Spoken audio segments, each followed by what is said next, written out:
How does Y Combinator make money? Have you ever wondered how a startup accelerator like Y Combinator generates its revenue? Let's break it down in a straightforward way.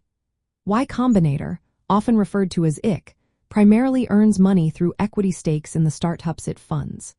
When a startup joins IC, it typically receives seed funding of around $125,000 in exchange for a small percentage of ownership in the company.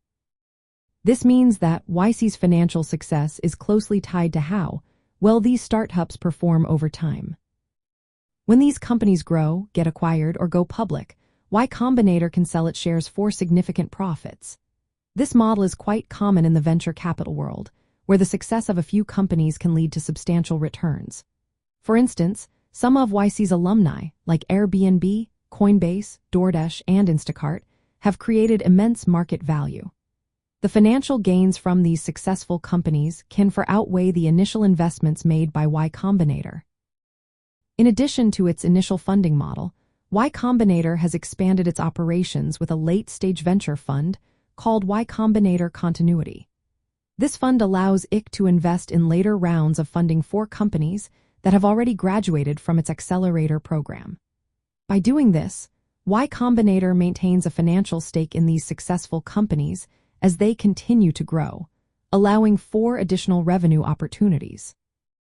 While the funding aspect is crucial, Y Combinator also provides extensive mentorship and resources to its startups.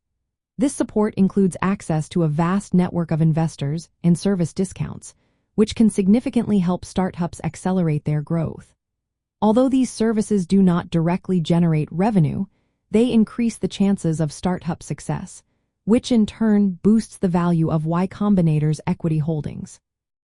The North American tech startup ecosystem thrives on models like Y Combinator's, where accelerators and venture capital firms nurture innovation. By providing early funding and support, Y Combinator plays a vital role in the growth of new technology ventures. Its approach not only benefits the startups but also contributes to the overall advancement of technology across various sectors. In summary, Y Combinator makes money by investing seed capital in early-stage startups in exchange for equity, earning returns when these startups are acquired or go public, operating a late-stage venture fund, and supporting startups with mentorship and resources. This model aligns perfectly with the dynamics of the North American tech startup ecosystem, showcasing how strategic investment can drive innovation and growth in the tech industry.